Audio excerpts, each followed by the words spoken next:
Football বিশ্বের সবচেয়ে মর্যাদাপূর্ণ পুরস্কার যেটাকে আমরা বলে থাকি ব্যালন ডিওর, সেই ব্যালন ডিওর জিতলেন ফুটবলের খুদে জাদুকর লিওনেল মেসি। গতকালকে প্যারিসে ব্যালন ডিওরের ৬৫তম যে অনুষ্ঠানটি হয়েছিল সেখানে সবার নজর ছিল লিওনেল মেসির দিকে এবং শেষ পর্যন্ত আর্জেন্টাইন সুপারস্টার নিজের ক্যারিয়ারে সপ্তমবারের মতো ব্যালন ডিওর জিতে নিলেন।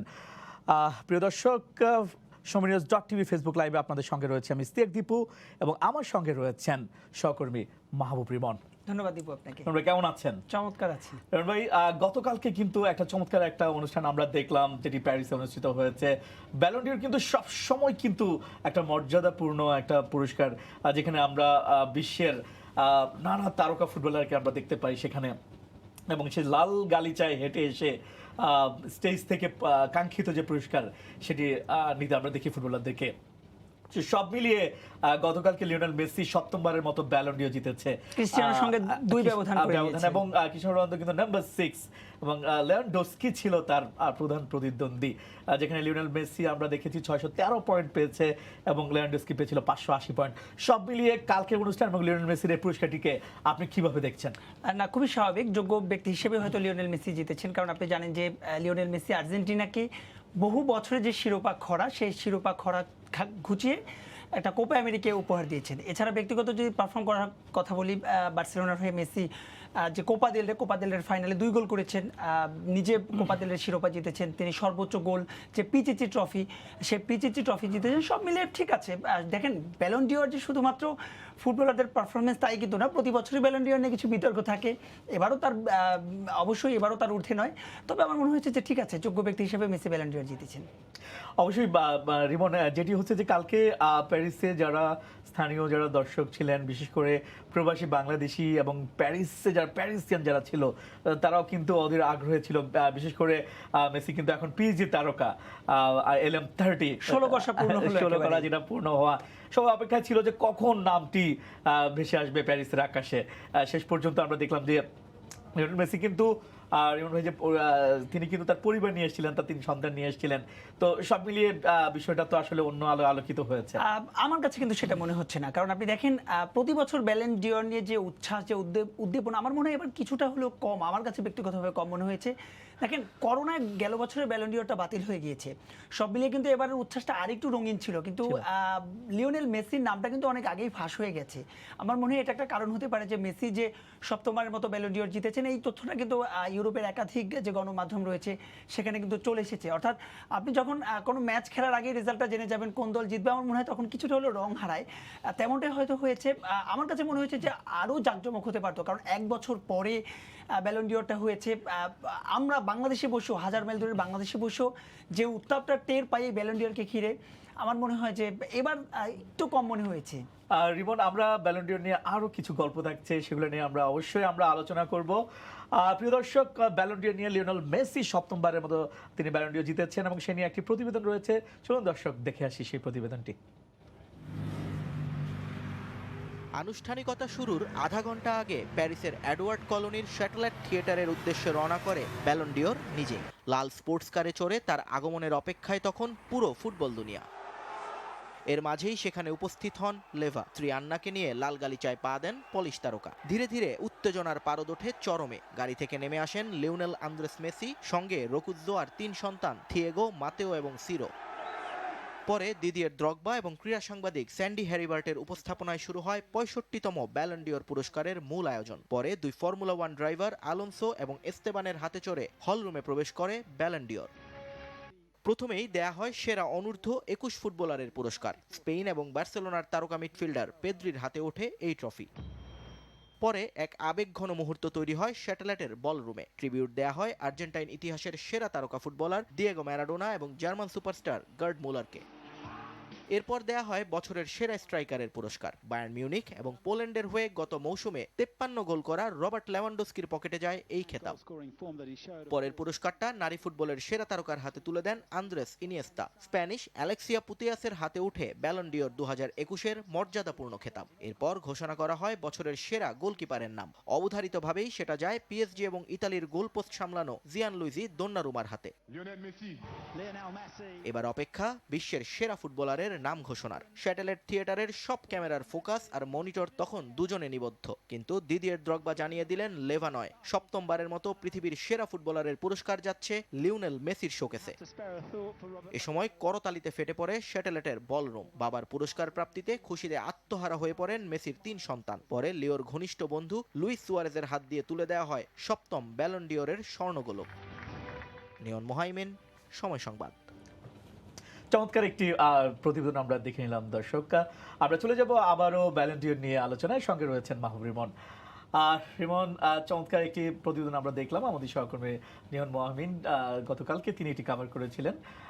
প্যারিসে যেটি হয়েছিল রিমন, কালকে স্থানীয় দর্শক যারা বলছিলাম একটু আগে, যে প্রবাসী বাংলাদেশি এবং যারা স্থানীয় যারা দর্শক পিএসজি সাপোর্টার যারা ছিলেন, তারা কিন্তু ওদের অপেক্ষায় ছিলেন থিয়েটার বাইরে, যে কখন পুরস্কারটি মেসির হাতে উঠবে, কখন তারা নিচে গিয়ে উৎসব করবে। সেসব পর্যন্ত কিন্তু সত্যিটা হয়েছে। একেবারেই যখন ঘোষণা হলো, সবার বলা যায় যে উল্লাসটা সেটা কিন্তু সবাই দেখতে পেয়েছে। তো সব মিলিয়ে লেভানডস্কি এবং মেসি, যেটি আমরা দেখতে পেয়েছি যে লাস্ট সিজনে কিন্তু চমৎকার ফুটবল খেলেছেন রবার্ট লেভানডস্কি, চমৎকার ফুটবল খেলে। আপনি জানেন যে বায়ার্ন মিউনিখের হয়ে তিনি অনেকগুলো পুরস্কার জিতেছেন, অনেকগুলো গোল করেছেন। পোল্যান্ডের এই স্ট্রাইকার 53টি গোল করেছেন গেল মৌসুমে। তো সব মিলিয়ে আপনি যেটা বলছেন 42 ম্যাচে 53 গোল, চমৎকার একটি পরিসংখ্যান। তো কিভাবে আসলে এই ব্যাখ্যা করবেন যে যেটা আপনি বলছিলেন যে বিতর্ক রয়েছে? দীপু, দেখেন, বারবারই বলছিলাম যে ব্যালন ডিওরটা শুধুমাত্র যে পারফরমেন্স তাই না, এখানে অনেক কিছু বিষয় রয়েছে। সারা বিশ্বের যে কোচ এবং আম্পায়ার রয়েছে তাদের ভোট রয়েছে, তারপর যারা স্পোর্টসে কাজ করেন সব সাংবাদিকদের ভোট রয়েছে।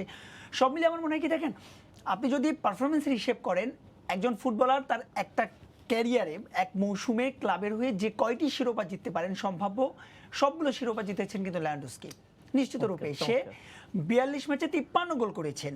শুধু তাই না, তিনি কিন্তু পোল্যান্ডকে একাই ইউরোতে তুলেছেন এবং পর্তুগালের সঙ্গে যে ম্যাচটা পোল্যান্ড হেরেছিল সেখানেও কিন্তু তিনি গোল করেছিলেন। সব মিলিয়ে আসলে পারফরমেন্সের যদি কথা বলেন, আমার মনে হয় লেভানডস্কি এটা খুবই দুর্ভাগ্যজনক। 33 পয়েন্ট তিনি কম পেয়েছেন। কিন্তু ওই যে বললাম যে ব্যালন ডিওর পুরস্কারটা যতটা যোগ্যতার সঙ্গে রাজনৈতিক কিছু বিষয় রয়েছে। কারণ আপনি জানেন যে ক্রিস্টিয়ানো রোনালদোর কথা আপনি বলছিলেন, 6 নম্বর হয়েছে যে লেভে, অর্থাৎ এটা কিন্তু একটু যে আমি একটু ইন্টারাপ্ট করছি, সরি, যে দেখুন যে লিওনেল মেসি এবং ক্রিস্টিয়ানো রোনালদো, পর্তুগিজ তারকা এবং আর্জেন্টিন তারকার মধ্যেই কিন্তু সবসময় একটা স্নায়ু যুদ্ধ থাকে, বিশেষ করে শুধুমাত্র পুরস্কারের ক্ষেত্রে। একবার শুধুমাত্র লুকা মদ্রিচ জিতেছিল, 5বার ক্রিস্টিয়ানো রোনালদো, 7বার হচ্ছে লিওনেল মেসি। লেভানডস্কির একটা চান্স ছিল যে চমৎকার ফুটবল খেলেছে গেল আসরে। আমরা দেখেছি যে জার্মান বুন্দেসলিগায় তিনি চমৎকার ফুটবল খেলেছে এবং প্রত্যেকটি ম্যাচে কিন্তু তিনি কিন্তু লাইমলাইটে ছিলেন। এবং আপনি জানেন যে লেভানডস্কি সম্পর্কে নতুন করে বলার কিছু নেই, প্রত্যেকটি ম্যাচে তিনি ভালো খেলেছেন। আমি বলবো তিনি গড়ে প্রত্যেক 63 মিনিট একটা করে গোল করেছেন। অর্থাৎ আপনি 63 মিনিট একটা করে গোল করেছেন। ওই যে বললাম যে একজন ফুটবলারের যে কয়টা ট্রফি জেতা সম্ভব এক মৌসুমে সবগুলোই তিনি জিতেছেন। আরো একজন ফুটবলারের কথা বলবো আমি, জর্জিনিও। তিনি ইতালিকে ইউরো জিতিয়েছেন। তিনি চেলসির হয়ে তিনি উয়েফা চ্যাম্পিয়ন্স লিগ জিতেছেন। অর্থাৎ ইউরোপের সবচেয়ে বড় যে দুটো ট্রফি, সেই দুটো ট্রফি তিনি জিতেছেন। তিনি দুর্ভাগ্যজনকভাবে 3 নম্বর হয়েছেন। আমার মনে হয় যে এখানে আরও একটি বিষয় কাজ করেছে, জর্জিনিওর কারণেই কিন্তু ইতালি এবার প্লে অফে খেলছে। অর্থাৎ সরাসরি তিনি লাস্ট 3টি যে তিনটি পেনাল্টি মিস করেছেন এবং একটা পেনাল্টি মিসের ফলে কিন্তু ইতালি সে ম্যাচটা ড্র করে এবং সরাসরি ওয়ার্ল্ড কাপ না খেলে তাদের এখন প্লে অফ খেলতে হচ্ছে। প্লে অফ এটা একটা কারণ হতে পারে জর্জিনিওর আপনার সেরা 3-এর ব্যালন ডিওর না জেতা। তবে আমার মনে হয় যে লেভানডস্কির সঙ্গে সঙ্গে জর্জিনিওকে আপনাকে দুর্ভাগ্যবান বলতেই হবে। লেভানডস্কি, আমরা যেটা জানতে পেরেছি যে লেভানডস্কি হয়তো বা সে ব্যালন ডিওর পায়নি, কিছুটা আক্ষেপ রয়েছে তার। তো সব মিলে আপনার কাছে কি মনে হয় যে সে তো স্ট্রাইকার হয়েছে, সেরা স্ট্রাইকার হয়েছে, সেই সঙ্গে আমরা ক্রিস্টিয়ানো রোনালদোর কথা বলবো, তিনি হয়তো বা নামের প্রতি তেমন একটা সুবিচার করতে পারেননি গেল বছর। তারপর এবার ম্যানচেস্টার ইউনাইটেডে তিনি এসেছেন, বলা যায় যে এবারও ভক্তরা অপেক্ষায় রয়েছে ক্রিস্টিয়ানো রোনালদো ভালো পারফরমেন্স করবে। মেসি পিএসজিতে খেলছে, লেভানডস্কি তিনি রয়েছেন বায়ার্ন মিউনিখে। তো শেষ পর্যন্ত আমরা যেটি দেখলাম যে আসলে সেরা স্ট্রাইকারের যে পুরস্কারটি তিনি হাতে নিয়েছেন, তার স্ত্রী সেখানে ছিল, পরিবারের সদস্যরা সেখানে ছিল। মুহূর্তটা কি স্ট্রাইকারের পুরস্কার নাকি ব্যালন ডিওর পেলে, কোনটা পেলে আসলে বিষয়টা? এর উত্তরটা আসলে আপনিও জানেন। ধরুন একটা দল বিশ্বকাপের ফাইনাল খেললো, যে একটা cricketer say man of the tournament হলো, সেটা তার কাছে বেশি আকর্ষণীয় নাকি হচ্ছে গিয়ে যে বিশ্বকাপটা জিতলো সাধারণ একজন খেলোয়াড় হিসেবে? নিশ্চয়ই বিশ্বকাপ জেতার নিশ্চয়ই মর্মটাই বিশ্বকাপে না অবশ্যই হতাশাজনক। ওই যে বারবার বলছিলাম ঘুরে ফিরে লেভানডস্কি আমার মনে হচ্ছে খুব বেশি হতাশার। আর আপনি বলছিলেন কোন বিচারে, দেখেন ক্রিস্টিয়ানো রোনালদোর কথা বলছেন, গেল বছর সিরিয়া ইউভেন্তুসের হয়ে কিন্তু কিছুই করতে পারেনি রোনালদো, আপনাকে এটা বুঝতে হবে। পর্তুগালের হয়ে কিন্তু তিনি ইউরোতে ব্যর্থ ছিলেন। এবছর কিন্তু আপনাকে মনে রাখতে হবে ব্যালন ডিওরের ক্ষেত্রে ইউরো এবং কোপা আলাদাভাবে কিন্তু কাউন্ট হয়েছে। যদি তাই না হতো তবে কিন্তু লেভানডস্কি অবশ্যই এবার ব্যালন ডিওরটা জিততো, যেহেতু ইউরো ছিল এবং দীর্ঘ বিরতির পর মেসির ক্যারিয়ারও কিন্তু প্রথম এবং প্রথমবারের মতো কিন্তু তিনি আর্জেন্টিনাকে কোপা জিতিয়েছেন। রোনালদো কিছু করতে পারেনি ইউরোতে, তার দল ব্যর্থ হয়েছে ইউভেন্তুসের, সিরিয়া জিততে পারেনি। রোনালদোর ব্যক্তিগত পারফরমেন্সও আসলে খুবই ম্লান ছিল। চ্যাম্পিয়ন্স লিগের দ্বিতীয় রাউন্ডে তারা পোর্তোর কাছে হেরে বাদ পড়ে গেছে। সব মিলে আসলে রোনালদো একেবারেই আসলে মানে ডিজার্ভ করতো না ব্যালন ডিওরটা জেতা। ডিজার্ভের বিষয়টা আসলে তখন আসবে যখন আপনি সেরা পাঁচে থাকবেন। রোনালদো তো সেরা পাঁচেই ছিল না, সেরা পাঁচে ছিল না। তো সব মিলে আমরা যেটি জানি যে ব্যালন ডিওরের বিষয়টা যদি একটু ক্লিয়ার করতেন আমাদের দর্শকদেরকে। আমরা তো জানি যে এখানে অনেকগুলো ভোটের বিষয় রয়েছে। গতকালকে পর্যন্ত কিন্তু মোটামুটি অনেকেই কনফার্ম ছিল যে লিওনেল মেসির হাতে যাচ্ছে। আবার যেটা আপনি বিতর্ক বলছেন যে লিওনার্ডোস্কিও কিন্তু পেতে পারতো, কারণ তিনি 53টি গোল করেছে গেল সিজনে পোল্যান্ড এবং বায়ার্ন মিউনিখের হয়ে। তো সব মিলিয়ে আসলে এই বিষয়টা যদি একটু দর্শকদের ক্লিয়ার করতেন যে ব্যালন ডিওরটা। দেখেন আমি ক্লিয়ারের কথা বলছেন, ক্রিস্টিয়ানো রোনালদোর কথা দিয়ে শুরু করি। গতকালকে যে ব্যালন ডিওর অর্থাৎ ফ্রান্সের যেই ম্যাগাজিনটা এই পুরস্কারটা দেয়, তাদের যিনি প্রধান তিনি একটা মানে একটা ইন্টারভিউতে বলেছিলেন যে ক্রিস্টিয়ানো রোনালদো আমাকে বলেছে সে মেসির চেয়ে বেশি ব্যালন ডিওর জিতে অবসর নিতে চান। রোনালদো 2 দিন পরে কিন্তু সেটা রিয়াকশন দিয়েছেন এবং তিনি বলেছেন যে দায়িত্বে থেকে এমন একটা কথা, থাকেন আপনি স্পোর্টসের সাংবাদিক, আপনি এক দলকে সমর্থন করতেই পারেন আপনি ব্যক্তিগত থাকতেই পারে, কিন্তু তার মানে এই নয় যে আপনি এক দলকে সমর্থন করতে গিয়ে আরেক দলকে ছোট করে কোনো কথা বলবেন।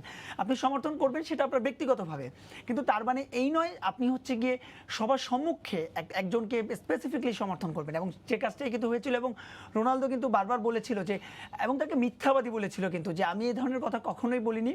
এবং আমার মনে হচ্ছে যে এরকম দায়িত্বে থেকে এরকম একটা মন্তব্য খুবই হতাশাজনক। বাবুরিমন, আরেকটি তথ্য মনে হয় আপনার কাছে রয়েছে, সেটি হচ্ছে যে আমরা যেটি জানি যে লেভানডস্কি কিন্তু একটা টুইট করেছে, ভীষণ মন খারাপ হয়েছে লেভানডস্কি। তিনি আসলে এক্সপেকটেশন করেছিলেন যে অবশ্যই ব্যালন ডিওর পুরস্কার, বিশ্বের সবচেয়ে মর্যাদাপূর্ণ পুরস্কারটি এবার তার হাতে যাবে। সেই টুইটটা নিয়ে যদি একটু শেয়ার করতেন। শুধু যে লেভানডস্কি টুইট করেছেন বিষয়টি এমন না, লেভানডস্কি ব্যালন ডিওর জিতে গেছেন এমন একটা টুইট কিন্তু বায়ার্ন মিউনিখের অফিসিয়াল পেজ থেকেও করা হয়েছিল। পরবর্তীতে যদিও তারা সেই টুইটটা মুছে ফেলেছেন। সব মিলিয়ে আসলে সবাই ধরেই নিয়েছিল, যেটা বলছিলাম বায়ার্ন মিউনিখের ফ্যান যারা আছে তারাও শুধু বায়ার্ন মিউনিখের ফ্যান না, বায়ার্ন মিউনিখের যে অফিসিয়াল যে টুইটার রয়েছে সেই টুইটার থেকেও কিন্তু একটা ওদের ভেরিফাইড পেজ থেকে একটা টুইট করা হয়েছিল যে হ্যাঁ লেভানডস্কির হাতেই উঠছে সবকিছু, কিন্তু তেমনটাই হওয়ার কথা ছিল। কিন্তু ওই যে কোপা এবং বললাম যেখানে ভোটের একটা বিষয় রয়েছে, ধরুন আপনি ক্রিস্টিয়ানো রোনালদোর ফ্যান, আমি দর্শকদের উদ্দেশ্যে বলছি যে কেউ ক্রিস্টিয়ানো রোনালদোর ফ্যান, মেসি যদি 500 গোলও করে, রোনালদো যদি 2টা গোলও করে ওই সিজনে, যে রোনালদোর ডাইহার্ড ফ্যান সে কিন্তু রোনালদোকেই ভোট দেবে। এটা কিন্তু খুবই স্বাভাবিক। আমাদের অধিনায়ক জামাল ভুঁইয়া মেসিকে ভোট দিয়েছেন। মেসি যদি পুরো মৌসুমে ইনজুরির জন্য বাইরেও থাকতো, জামাল ভুঁইয়া কিন্তু মেসিকেই ভোট দিত। এটা কিন্তু একটা বিষয় আপনাকে এখানে আসলে বুঝতে হবে। আর যেটা বলছেন অবশ্যই লেভানডস্কির জন্য হতাশার, শুধু যে লেভানডস্কির জন্য হতাশা তাই কিন্তু নয়। এবং মেসির গতকালকে স্পিচটি যদি আপনি দেখেন, মেসি কিন্তু বলেছিল যে গেলবার যে ব্যালন ডিওরটা বাতিল হয়েছে সেটার জন্য যে যারা ব্যালন ডিওর দেয় তার সে কর্তৃপক্ষের উচিত লেভানডস্কিকে একটা আলাদাভাবে ব্যালন দেয়া, কারণ ব্যালন ডিওরটা গেলবার হয়তো লেভানডস্কি জিততো, সেই হিসেবে মেসি কিন্তু বলেছে যে হয়তো শেষ পর্যন্ত লেভানডস্কি হয়তো প্রাপ্য ছিল। তো যখন মেসি কথা বলে এ নিয়ে আসলে বিতর্কের কোনো অবকাশ থাকে না। অবশ্যই মাহবুব, আপনাকে অসংখ্য ধন্যবাদ। আমরা পরবর্তী প্রোগ্রামে অবশ্যই অন্য কোনো বিষয় নিয়ে আলাপ করব। দর্শক, লিওনেল মেসি ব্যালন ডিওর জিতেছে, তার ক্যারিয়ারের 7ম পুরস্কার এটি। অবশ্যই তার শোকেজে 1টি 2টি নয় 7টি পুরস্কার কিন্তু তার শোকেজে এখন কিন্তু খুব মানিয়ে নিয়েছে। তো এই ছিল আজকের সময় নিউজ.টিভি ফেসবুক লাইভে। আগামীতে আবারও দেখা হবে অন্য কোনো প্রোগ্রাম নিয়ে। সে পর্যন্ত সবাই ভালো থাকুন, সুস্থ থাকুন সময়ের সঙ্গেই।